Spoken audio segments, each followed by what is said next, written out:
नमस्कार दोस्तों, आज हम गीता दर्शन भाग 1 ओशो द्वारा दिए गए अमृत वचनों को सुनेंगे।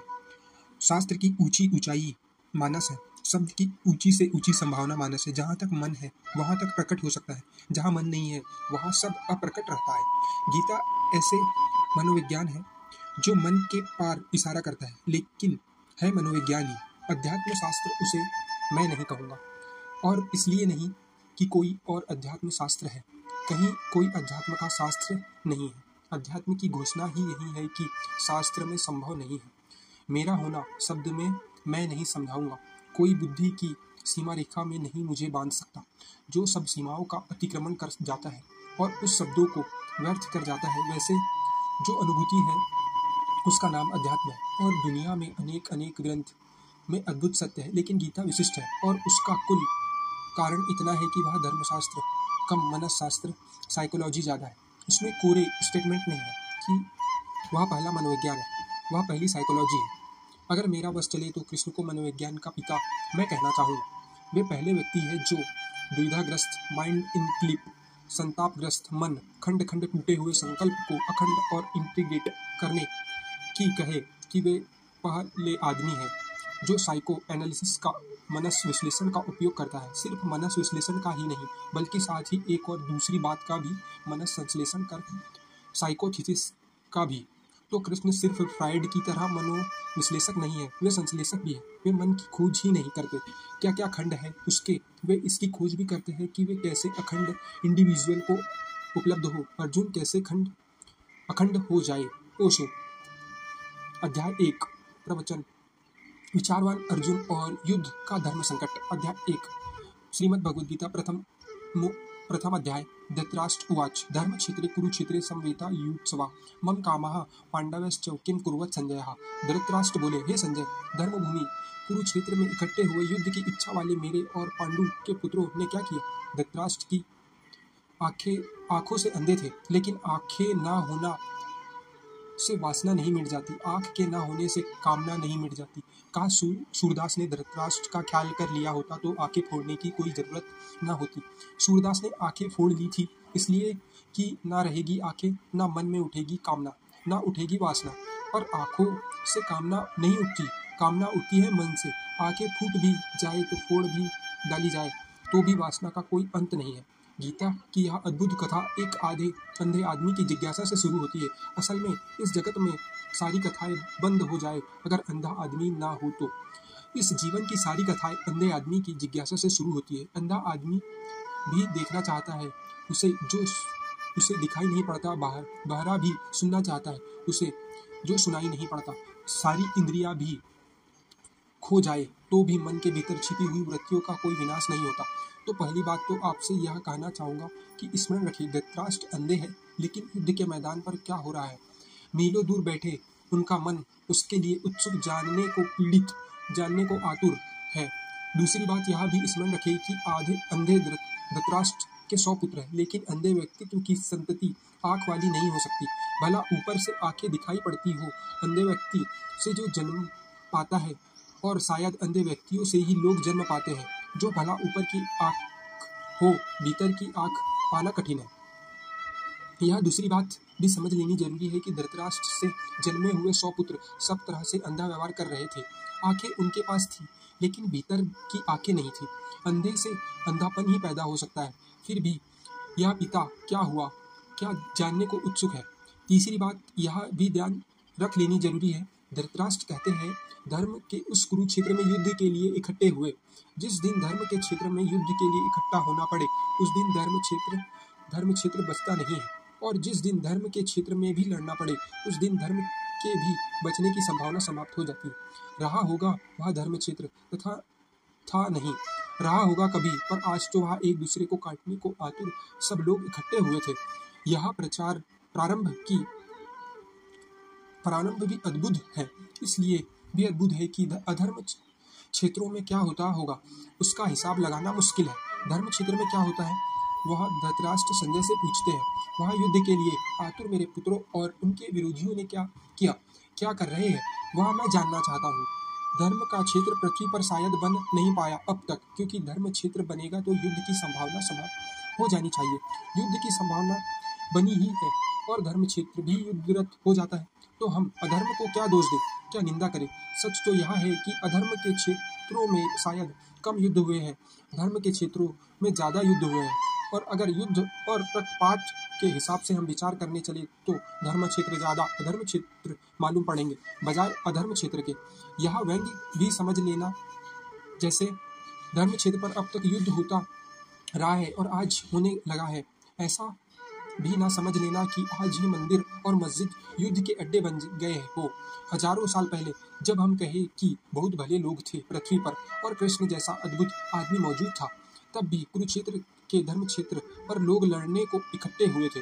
यह मनुष्य की गहरे में जो युद्ध की पिपासा है, यह मनुष्य की गहरे में विनाश की जो आकांक्षा है, यह मनुष्य के गहरे में जो पशु छिपा है, वह धर्म में भी छूट नहीं जाता, वह भी युद्ध के लिए तैयारी कर लेता है। इसे स्मरण कर लेना उपयोगी है। और यहाँ भी जब धर्म की आड़ मिल जाए लड़ने को, तो लड़ना और भी खतरनाक हो जाता है, क्योंकि तब जस्टिफाइड न्याय नियुक्त भी मालूम होने लगता है। यह अंधे धृतराष्ट्र ने जो जिज्ञासा की है, उससे यह धर्म ग्रंथ शुरू होता है। सभी धर्म ग्रंथ अंधे आदमी की जिज्ञासा से शुरू होते हैं। जिस दिन दुनिया में अंधे आदमी ना होंगे, उस दिन धर्म ग्रंथ की कोई जरूरत भी नहीं रह जाती है। वह अंधा ही जिज्ञासा कर रहा है। प्रश्न: भगवान श्री अंधे धृतराष्ट्र को युद्ध की रिपोर्ट दर्ज निवेदित करने वाले संजय की गीता में क्या भूमिका है? संजय क्या क्लेवरन्यास, दूरदृष्टि या क्लेवर ऑडियंस, दूर श्रावण की शक्ति रखता था? संजय की चित्त शक्ति की गंगोत्री कहाँ पर है? क्या वह स्वयंभू भी हो सकती है? संजय पर निरंतर संदेह उठता है। स्वाभाविक, संजय बहुत दूर बैठकर कुरुक्षेत्र में क्या हो रहा है उसकी खबर धृतराष्ट्र को देता है। योग निरंतर से मानता रहा है कि जो आंखें हमें दिखाई पड़ती है वे आंखें नहीं है और भी आंख है मनुष्य के पास, जो समय और क्षेत्र की सीमाओं को लांघ कर देख सकती है। लेकिन योग क्या कहता है? इससे जो कहता है वह सही भी होगा, ऐसा नहीं है। संदेह होता है मन को, इतने दूर संजय कैसे देख पाता है? क्या वह सर्जन है? नहीं। पहली तो बात यह कि दूरदृष्टि, क्लियरनेस कोई बहुत बड़ी शक्ति नहीं है। सर्वज्ञ से उसका कोई संबंध नहीं है, बड़ी छोटी शक्ति है और कोई भी व्यक्ति चाहे तो थोड़े ही श्रम से विकसित कर सकता है। और कभी तो ऐसा भी होता है कि प्रकृति की किसी भूल चूक से वह शक्ति किसी व्यक्ति को सहज ही भी विकसित हो जाती है। एक व्यक्ति है अमेरिका में अभी मौजूद, नाम है टेड सीरियो। उसके संबंध में दो बातें कहना पसंद करूंगा, तो संजय को समझना आसान हो जाएगा, क्योंकि संजय बहुत दूर है समय में हमसे, और ना मालूम किस दुर्भाग्य के क्षण में हमने अपने समस्त पुराने ग्रंथों को कपोल कल्पना समझना शुरू कर दिया है। इसलिए संजय को छोड़े। अमेरिका में अध जिंदा आदमी है एक टेड सीरियो, जो कितने ही हजार मील दूर की दूरी पर कुछ भी देखने में समर्थ है। न केवल देखने में, बल्कि उसकी आंख उस चित्र को पकड़ने में भी समर्थ है। हम यहाँ बैठकर यह भी चर्चा कर रहे हैं। न्यूयॉर्क में बैठे हुए टेड सीरियो को अगर कहा जाए कि अहमदाबाद में इस मैदान पर क्या हो रहा है, तो वह 5 मिनट आंख बंद करके बैठा रहेगा, फिर आंख खोलेगा और उसकी आंख में आप सबकी बैठी हुई तस्वीर दूसरे देख सकते हैं, और उसकी आंख में जो तस्वीर बन रही है उसका कैमरा फोटो भी ले सकता है। हजारों फोटो लिए गए हैं, हजारों चित्र लिए गए हैं, और टेड सीरियो की आंख कितनी ही दूरी पर है, किसी भी तरह से चित्र को पकड़ने में समर्थ है। न केवल देखने में, बल्कि चित्र को पकड़ने में भी। टेड सीरियो की घटना ने दो बातें साफ कर दी है। एक तो संजय कोई सर्वस्व नहीं है, क्योंकि टेड सीरियो बहुत साधारण आदमी है, कोई आत्मज्ञानी नहीं। टेड सीरियो को आत्मा का भी कोई पता नहीं है। टेड सीरियो की जिंदगी में साधुता का कोई भी नाम नहीं है। लेकिन टेड सीरियो के पास एक शक्ति है, वह दूसरे को देखने की विशेष शक्ति। कुछ दिन पहले स्कैंडिनेविया में एक व्यक्ति किसी दुर्घटना में जमीन पर गिर गया कार से। उसके सिर पर चोट लग गई और अस्पताल में जब वह होश में आया तो बहुत मुश्किल में पड़ा। उसके कान से कोई जैसे गीत गा रहा हो ऐसे सुनाई पड़ने लगा। उसने समझा कि शायद मेरा दिमाग खराब तो नहीं हो गया, लेकिन 1 या 2 दिन के भीतर स्पष्ट सब साफ होने लगा। और तब तो यह भी साफ हुआ कि 10 मील के भीतर जो रेडियो स्टेशन था, उसके कान ने उस रेडियो स्टेशन को पकड़ना शुरू कर दिया है। फिर उसके कान का सारा अध्ययन किया गया तो पता चला कि उसके कान में कोई विशेष शक्ति नहीं है, लेकिन चोट लगने से कान में छिपी कोई शक्ति सक्रिय हो गई है।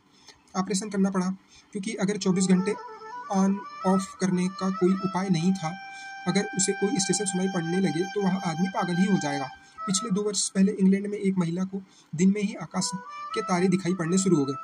वह भी एक दुर्घटना में ही हुआ था। छत के गिर पड़ी थी और दिन में आकाश में तारे दिखाई पड़ने शुरू हो गए थे। तारे तो दिन में भी आकाश में होते हैं, कहीं चले नहीं जाते, सिर्फ सूर्य के प्रकाश के कारण ढके जाते हैं। रात फिर उगड़ जाते हैं प्रकाश हट जाने से।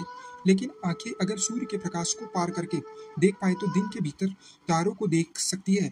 उस स्त्री की आंख भी ऑपरेशन करना पड़ा उस स्त्री की आंख का भी ऑपरेशन करना पड़ा। यह मैं इसलिए कह रहा हूँ कि आंख में भी शक्तियाँ छिपी है जो दिन में आकाश के तारों को देख ले। कान में भी शक्तियाँ छिपी है जो दूर के रेडियो स्टेशन को विस्तारित ध्वनियों को पकड़ ले। आंख में भी शक्तियाँ छिपी है जो समय और क्षेत्र की सीमाओं को पार करके देख ले। लेकिन अध्यात्म से इनका कोई संबंध नहीं है। तो संजय कोई बहुत आध्यात्मिक व्यक्ति हो ऐसा नहीं है। संजय विशिष्ट व्यक्ति जरूर है।